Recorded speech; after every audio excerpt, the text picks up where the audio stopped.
నమస్తే ఫ్రెండ్స్, నేను మీ Shravani. Welcome back to Shravani's kitchen. ఈ రోజు మన ఈ వీడియోలో ఒక మంచి రుచికరమైన కర్రీని చూపించబోతున్నానండి. పచ్చి కారంతో గుత్తి వంకాయ కర్రీని సింపుల్ వేలో ఇలా ఎప్పుడు చేసినా మంచి రుచిగా కుదురుతుంది. అలాగే ఈ కూర అన్నంలోకి కాదండి, చపాతీలోకి తిన్నా, బగారా అన్నంలోకి తిన్నా, పులావ్ బిర్యానీలోకి తీసుకున్నా చాలా చాలా బాగుంటుంది.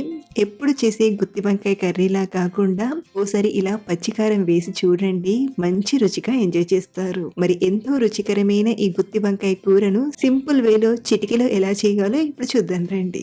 ముందుగా స్టవ్ ఆన్ చేసి పాన్ లోకి 1 టేబుల్ స్పూన్ నూనెను తీసుకొని, నూనె కొంచెం వేడవగానే కట్ చేసిన 10-12 పచ్చిమిరపకాయలు తీసుకోండి. అలాగే ఇందులోనే పొట్టుబోలు చేసిన 10-15 వెల్లుల్లిపాయల్ని, 1 ఇంచ్ అల్లం తీసుకుని వీటిని ఫ్రై చేయండి.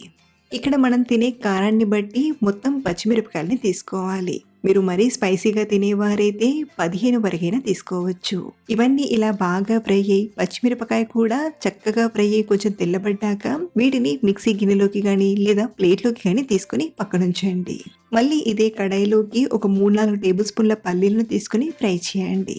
మంటను మీడియం ఫ్లేమ్లో పెట్టి ఇలా కలుపుతూ ఒక 3-4 నిమిషాలు ఫ్రై చేసామంటే పల్లీలు చక్కగా ఇలా వేగిపోతాయి. ఆల్మోస్ట్ ఇవి చక్కగా ఫ్రై అయిన తర్వాతే ఇందులోకి ఒక 2 టేబుల్ స్పూన్ల నువ్వులను తీసుకోండి. నువ్వులు తీసుకున్నాక పెద్దగా ఫ్రై చేయాల్సిన అవసరం లేదండి, 1-2 నిమిషాలు ఫ్రై చేస్తే సరిపోతుంది. అలాగే ఎండు కొబ్బరిని ఇష్టపడేవారు ఈ గ్రేవీలో 1-2 టేబుల్ స్పూన్ల ఎండు కొబ్బరినైనా తీసుకోవచ్చు. వీటిని కూడా మిక్సీ గిన్నెలోకి తీసుకోండి.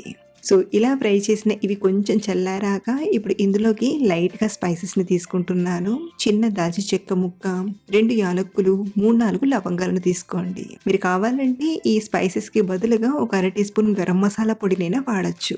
అలాగే ఇందులోనే పిడిగడంతా కొత్తిమీర ఆకును కాడలతో సహా తీసుకొని మెత్తగా గ్రైండ్ చేయండి. ఇక్కడ నేను గ్రైండ్ చేసేటప్పుడు కొంచెం కొంచెంగా నీళ్ళని వేస్తూ ఇలా మెత్తగా రుబ్బి తీసుకున్నాను. సో ఇలా తయారు చేసిన ఈ మసాలా పేస్ట్ ని ఒక గిన్నెలోకి తీసుకోండి. ఇప్పుడు ఇందులోకి 1.5 నుండి 2 టీ స్పూన్ల ధనియాల పొడిని, అలాగే 1/2 టీ స్పూన్ పసుపుని, రుచికి సరిపడా ఉప్పుని తీసుకోండి. మనం తర్వాత ఉప్పు వేయం కాబట్టి ఈ టైంలోనే మన టేస్ట్ కి తగ్గట్టుగా ఉప్పుని తీసుకోవాలి. సో ఇలా ఉప్పుని తీసుకొని ఒకసారి బాగా కలిపామంటే మసాలా పేస్ట్ తయారైపోయినట్లే. సో ఇలా తయారు చేసిన ఈ మసాలా పేస్ట్ ని రెడీగా పక్కన పెట్టి వంకాయల్ని తీసుకోండి. వంకాయలు వచ్చేసి ఇక్కడ నేను 1/2 కిలో క్వాంటిటీతో చూపిస్తున్నానండి. అలాగే ఇక్కడ నేను తెల్ల వంకాయల్ని వాడుతున్నాను. మీరు కావాలంటే నల్లటి వంకాయలనైనా తీసుకోవచ్చు. అలాగే మీరు ఎక్కువ క్వాంటిటీతో చేయాలనుకుంటే క్వాంటిటీని పెంచుకొని సేమ్ మెథడ్ లో చేయొచ్చు. సో మనం తీసుకున్న వంకాయల్ని ఒకసారి బాగా కడిగి తీసుకొని ఒక్కొక్క వంకాయని తీసుకుంటూ ఇలా కొంచెం తొడిమిని కట్ చేయండి. అలాగే మీరు కావాలంటే ఇక్కడ ఉండే తొడిమిని కూడా కట్ చేయొచ్చు, లేదా ఇలాగే అయినా చేసుకోవచ్చండి. ఇలా కట్ చేశాక ఇప్పుడు దీన్ని 3/4 వంతు వచ్చేలా ఇలా కట్ చేయండి. పూర్తిగా కట్ చేసామంటే వంకాయ విడిపోతుంది కాబట్టి ఇలా 3/4 వరకు కట్ చేసి ఇందులోకి మనం తయారు చేసిన మసాలా ముద్దను స్టఫ్ చేసుకుందాం. ఇక్కడ నేను కట్ చేసిన వెంటనే మసాలా పెడుతున్నాను కాబట్టి మళ్ళీ ఉప్పు నీళ్ళలో వేయాల్సిన అవసరం లేదండి. అదే మీరు ముందుగానే వంకాయల్ని కట్ చేసినట్లయితే ఉప్పు నీళ్ళలో వేసి పెట్టుకోవచ్చు. మసాలా తయారయ్యాక ఆ తర్వాత స్టఫ్ చేసుకున్నా సరిపోతుంది. సో ఇలాగే ఒక్కొక్క వంకాయని కట్ చేసుకుంటూ మనం తయారు చేసిన స్టఫింగ్ ని ఫుల్ గా నింపి ఇలా తీసుకోండి. అలాగే ఇలా అన్ని స్టఫ్ చేశాక మసాలా పేస్ట్ కూడా సగం కంటే ఎక్కువ మిగిలిపోయింది. ఇలా మిగిలితేనే గ్రేవీ కొంచెం ఒదుగ్గా వస్తుందండి. ఇప్పుడు దీన్ని కూడా రెడీగా పక్కన పెట్టి మళ్ళీ స్టవ్ ఆన్ చేసి కడాయిలోకి ఒక 3-4 టేబుల్ స్పూన్ల నూనెను తీసుకోండి. నూనె కొంచెం వేడయ్యాక 1/2 టీ స్పూన్ ఆవాలను, 1/2 టీ స్పూన్ జీలకర్రను తీసుకొని దోరగా ఫ్రై చేయండి.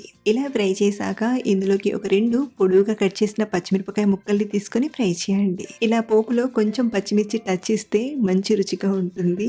ఇందులోనే కొంచెం కరివేపాకును, తరిగిన ఒక ఉల్లిపాయను తీసుకుని ఫ్రై చేయండి. ఉల్లిపాయని పెద్దగా ఫ్రై చేయాల్సిన అవసరం లేదు, ఎలాగో మనం వంకాయల్ని మళ్ళీ ఫ్రై చేస్తాం కాబట్టి. ఉల్లిపాయలు ఇలా కొంచెం దూరగా ఫ్రై అయ్యాక ఇందులోకి మనం స్టఫ్ చేసి పెట్టిన వంకాయల్ని తీసుకోండి.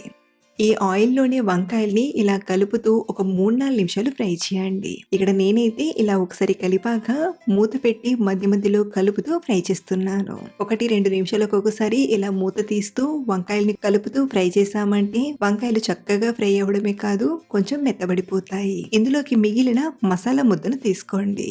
ఇలా తీసుకున్న మసాలా ముద్దను కూడా ఒక 2 నిమిషాల పాటు ఫ్రై చేయండి. ఇలా ఫ్రై చేశాక ఇప్పుడు ఇందులోకి గ్రేవీకి సరిపడా 1-1.5 కప్పు నీళ్ళను తీసుకోండి. ఇలా మనకు గ్రేవీ ఇంత థిక్‌నెస్ ఉంటే సరిపోతుంది. ఇప్పుడు మూత పెట్టి మీడియం మంట పైన ఒక 3, 4 నిమిషాలు ఉడికించండి.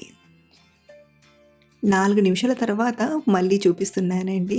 ఇలా గ్రేవీ ఉడికేటప్పుడే ఇందులోకి కొంచెం చింతపండు రసాన్ని తీసుకోండి. ఇక్కడ నేను చిన్న నిమ్మకాయ సైజంత చింతపండు నుండి తీసిన అరకప్పు వరకు చింతపులుసును తీసుకుంటున్నాను.